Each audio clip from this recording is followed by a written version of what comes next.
Cade and Joaquin in the morning. And welcome back to Ben 10. This one. What's it called? Gems. Ben 10 Gems. There we go. So is this actual Ben 10 villain? Yeah, this is a guy in the reboot. He's like dubstep villain. How meta. The one episode I've seen with him, he holds a concert, and then everyone's like hypnotized except for Ben and Gwen for some reason. And then he's like, look at me, dubstep. Bom, bom. And then Ben's like, oh yeah, dubstep. He dances his forearms and he dabs or whatever. Who cares? Oh god, he actually does. Probably at some point. Oh, the first thing I did was almost touched it. Yeah, it's over. Yeah, I thought it was gonna be really far away. Me too. It's so hard to do. What is? Mr. Poopy Butthole from Rick and Morty. Oh, the voice. Ooh, it's me, Mr. Poopy Butthole. You gotta be more strained. Yeah. Ooh. Ooh. Nope, it's too strained. Ooh. Start off. Let's do what? Let's do voice acting exercise together. Start off high, go like, ooh, and then just tighten your throat. Mr. Poopy Butthole. Nope. I don't remember what he sounds like. Mr. Poopy Butthole. It's me, Mr. Poopy Butthole. It's in your chest. Oh no, it's different when he's talking. The ooh-wee is different than what he's actually saying. Before this semester's over, you're gonna be real sick of that phrase. You know what? That's a good episode. It's so stupid. Because all it's about is how like Rick hates heist. Because like the worst part is like the only good part about the only thing about heist movies people care about are the team up parts. Because the heist parts usually never good. Only thing people like is when like the team gets together. But the whole movie, the whole episode, that's all it was. Like Rick just kept making heist teams for some reason. And there's a part where they go get like it's kind of getting an old friend because they're always old friends. Yeah, they're always old friends. And he goes and Mr. Pooh teaching a class, and then all of a sudden they all start getting up and do like, whoa! He's like, ooh, and they start fighting him like ninjas. And then they're like, you son of a bitch, I'm in. So they always say. Oh, I've seen that meme. You have? The you son of a bitch, I'm in. I actually recently took down the fucking Rick and Morty poster that was in my room. Really? I don't really like Rick and Morty that much anymore. You don't? It's fine, but I'm not like... I love it. I'm not butt nuts about it. I'm butt nuts about it, so... I think it's very good. Oh my god, I gotta get 10 fucking sticks. I think this season was very good as well. It had a lot of underlying stuff, which I like in shows. I mean, I'm gonna watch the new season, but I'm not like... I'm not fucking... I wouldn't consider myself a big Rick and Morty fan. I'd say I like it enough. I would definitely say I'm a big fan. I just like that sounded like Mr. Pooh Butthole. It did. I'm just a big fan. I don't know what it is. I think it's just how fucking like nonsense it is, but it kind of all makes sense at the same time. Well, they're good at tying together the nonsense. Yeah, and making it makes sense somehow. And a lot of the time, it is good storytelling. Like they're very good at mixing the sad with the happy. Yeah, and I think the comedy's good too. I had to do a side mission to get the title card. It's gonna be a long game. I don't think so. Oh god. It's gonna be a long Choose your upgrade. game. Once we get Accelerate, I'm gonna fucking be blazing across this map, and I want to Is there a flying Pokemon? What? Why? I didn't even touch the... No, me. I said the wrong thing. Oh, you said flying Pokemon? Yeah, is there a flying alien? I don't think so. They should have put like Jet Ray in, or Stinkfly. Stinkfly for some reason on the reboot has been the title alien, like the one. Well, they redesigned him, and he's a boring design now. Yeah, he doesn't look like blue Stinkfly. and orange. He's blue and orange, and it's like that's not Stinkfly. I don't get how those are complementing colors. Blue and orange? Yeah. Well, complementing just means that they pop. I mean, yeah, they do pop together, but they don't look good together though. You know, like yeah. Most complementing colors look good together. Like red and green. Yeah, like Halloween. Purple and yellow looks good together. Purple and yellow. That's why originally the Cade and Joaquin logo looked a little. It was like this combination of vomit because the orange with the purple went well because they're close enough complementary. Yeah. But then we had the blue with your orange, so then the purple was adding this vomit layer. Yeah. Everything went. There was a lot of renditions of the Cade and Joaquin logo where it was just fucking vomit. The most recent one's the best. Hey everyone, we rebranded the channel. Oh yeah, we did that. Yeah. That's the thing we did. Welcome to Business Panda. Welcome to Business Panda. This the new channel name. We've been thinking about doing this for a while because Cade and Joaquin in the morning is a lot of things to say to people. And B, we wanted to expand the stuff that we're making. So we felt like that subjugated us to one kind of box. Yeah, we will. We want to be a bunch of different boxes. We want to check all the boxes. We will make a more formal video, I guess, announcing it and telling you what we have planned. Because we got some stuff planned. I don't like how everyone's just walking on the street in the same. Hold up. Look at how everyone's walking on the street in the same distance from each other. They know it's 2020. They do, but no one's wearing a mask. That's true. But look at that. They're all walking the same distance from each other. I watched this fucking video today called 2020, which was a 1917 parody, the film. Oy. And a lot of the dialogue made me fucking actively cringe. That's the worst. Because they kept saying Karen. Karen. Like referring to a person that was like, Karen's not even wearing a mask. And I was like, oh. And also it was weird. Like it was well made. Like I will not doubt anyone on that. But I was like impressed with how well it was made.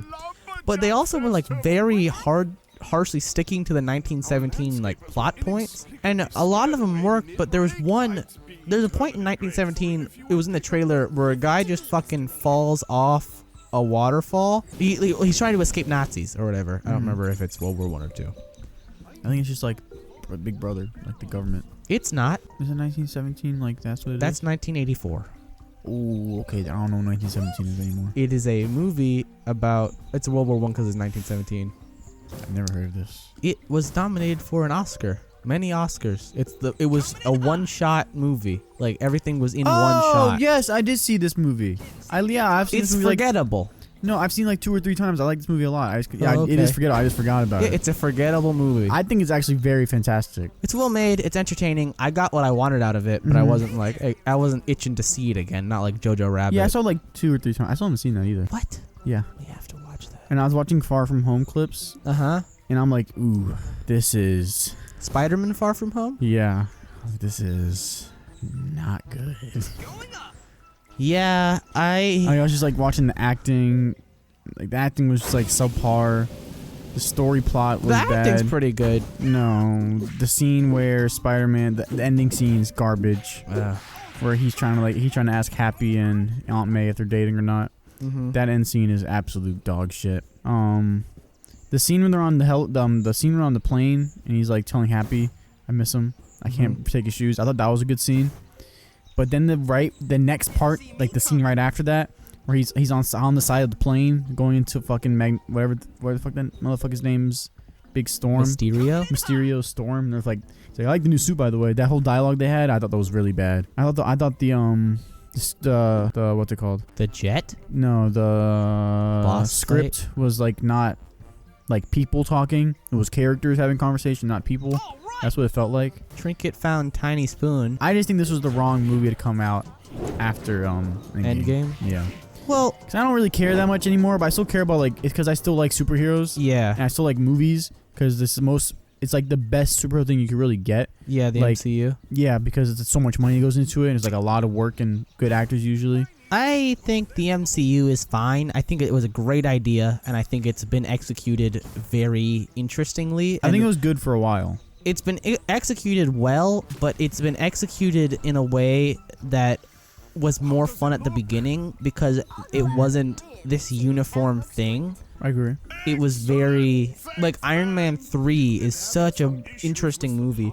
Iron Man 3 is one of my favorite of the Marvel movies, and it's just because it feels like they're giving people the ability to make their movie back then. I agree. Because like fucking Iron Man, the original, is it was like a shot in the dark that was going to be a success. Such a good movie. I watched that with good. My friend Austin for the first time a couple weeks ago. You hadn't seen Iron Man before? No. I watched it with him. Like his first time watching it in a while. Oh, okay. He saw it when, like around the first time it came out. I think we talked about this a couple episodes ago. I don't remember though. Iron Man's one of my favorite MCU movies. It's a good movie, just all around. Why am I on a scooter and not the hoverboard that Ben has in every series? You can't afford it. It's not. It's less effort. They don't have to generate all this smoke. I'm literally floating above the ground. It's true. Actually, it would be easier. Yeah, you're right. Look, I mean, look at how this game is like chugging to keep up with making this smoke. Oof, I got a shot a couple days ago on my right arm, and like it's just now starting to feel sore. I got a shot the other day when I went to the doctor, and it immediately was bleeding profusely, and I was like, oh, that's not cool. And you know it isn't good when the nurse who gives you the shot goes, oh no, and you're like, I don't want to hear that from a medical professional when you've injected me with something. Funny. Oh, I guess I could tell my Metallica, my dad's Metallica story. So my dad, I think I've said a couple times, he used to like work on film sets for just to do it, because I was like his way into the film, in the world of film. Because I was like, it's like a big thing. Big passion of his is film. I didn't know that. Yeah, he's seen so many movies.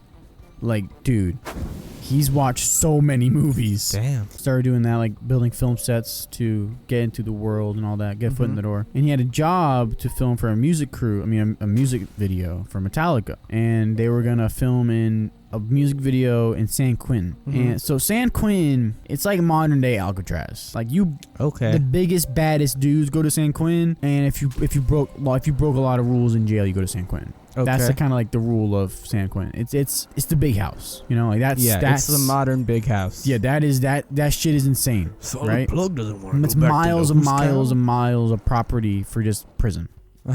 In the middle of a valley of California. I've driven past it. It's fucking unreal. And so you got to go to like this first building, right? Like a kind of smaller building with fences all around it. Where like the smaller convicts, right? They still did bad shit, but like not as bad. And you go there, you get checked in, and they ask you like all this kind of stuff. They pat you down, like, and if the last thing they ask you is, do you know anybody here? And my dad, because of what our family was and just where he grew up, he was like, best thing he say was, I don't know. Like, I know a lot of people, so I don't know. And like he said, I really don't know. So they were like skeptical. It's like, look, I ain't trying to have any problems today. He's like, sir, I'm not trying to give any problems. I really don't know if I know anybody here or not. So they're like, all right, go ahead. And he's in like this big old van kind of truck thing with like full of all this equipment. And then so once you get past that building, a gate opens to like a kind of a straight shot to the next building, the next big, like the big house of the big house, right? Okay. The like place where Elvis would have his Jailhouse rock. Yes, where all the big baddest motherfuckers in California are at. Okay. That building. He gets there, right? And they let you in, and it's like a line. Like they check you before you go into it. So like they're kind of like in like the air, like the outdoor area. And this is like unrelated note, but this is part of it. If you to the left, like a couple miles, like maybe like a mile to the left, far away, in this building, like it was kind of like just lines. You could see like a flash of like light, and that flash of light was death row convicts. They were getting electrocuted? No, because they don't have any light. Or like people who are on solitary confinement. Because like that's their only connection to the outside world. Is a flash of light? So they'll like flash a light at people. So that's kind of fucked up. You know, like you get how like fucked up that is. Yeah. So my dad's sitting in line. Back to this part, and he's just waiting there. And he's like, please don't let nobody know who I am. He's like kind of freaking out because this is a big job. This is a big job. Yeah. Working for Metallica and fucking in San Quentin, and he kind of sees the corner of his eye. There's like a dude kind of like checking him out. My dad, he's ignoring him obviously, and the guy dude kind of like starts going like moving his neck back and forth, like looking, and he goes, yo, Rome. My dad goes, fuck, and he keeps going, yo, Rome, yo. He keeps calling him out, and he looks over, fuck. I remember his name. Someone called Chris. Like, that's fucking Chris. Chris, it's probably better that if you did know his name, you don't say it. Yeah, that's fucking Chris. And Chris was like some crazy motherfucker who used to sell like a lot of drugs, a lot of big drugs, and he was part of a big old gang. But my dad lived in that area, so he was cool with him. He knew him, and my dad is like, fuck. And he looks at Chris. He's like, yo, shut up, motherfucker, shut up, chill, like, shut up. And Chris don't give a fuck. He's like, yo, what's up? And my dad goes like, yo, shut up. He's like, oh shit, I got you, Rome. I'll see you when you get out. And so my dad's like, fuck. So he's waiting. The next car goes through. He's like, okay. He starts rolling up. Right as he gets to that front where that gate is, he said the biggest metal grate he's ever seen just comes flying down in front of him. He's like, fuck. So the guy comes over and they like the gun point at him. Like, get out of the car. Get out. And then the guy comes over. He's like, so on the sheet, it says you don't know anybody. He's like, no, I said I might. He said I might not know anybody. I never said I told the guy up there. I never said I won't know anybody. I said I might not know anybody. And this is like the warden now. Like the warden he's talking to basically. The warden of security. He's like, look, The So this warden of that's just the head security guard. Okay, basically, it was like that's the level he's at. That's the pinnacle of like ability he's at. He was like, and the guy was like, "Look, it's a big day. I don't want to mess anything up in here, all right? Like, I don't do anything stupid because we'll be watching you the whole time." So now my dad's like, "Fuck." Now I got pressure on me because I'm walking into San Quentin. Every guard is gonna be staring at his ass, right? They looked through his whole truck. They opened up every box he had. They took out every single tool and put him out and laid him out in front of it. They stripped his shit down. Damn. Make sure I wasn't bringing anything. Mind you, there was like 7 other trucks behind him full of equipment. Oh and my Metallica's God. already there, I'm pretty sure. Yeah. Or like the bus is behind him. So he's holding up Metallica now. Oh my like God. the Metallica bus. My dad films video and all that shit, obviously, but he was like the whole time, man, they were just like, he felt it. It's like lasers. Like not Avila, but it's the eyes of all the security. But that was my dad's like craziest fucking story. Not the craziest, but one of them. That's a fucking awesome story. And next time on the show, we're gonna help some lumberjacks grow back their beards. Yay! Oh my God. This game. I love it. Goodbye. We love you all. Oh wait. Did you know that like 87.7% of the people who watch our videos aren't subscribed, Joaquin? Yes, I did know that. How outrageous of them for doing that. Look at this analytic. That's totally true. Fucking, you should hit the subscribe button. Right now. now. And the like button. And the like button. Leave a comment. And follow all our social medias. Yes. Or die. Yes, that's not a promise, it's an ultimatum. We have Dog the Bounty Hunter on Hot Dial. Yes. We'll see you all next time. He's on the way right now. Ah, it's Dog!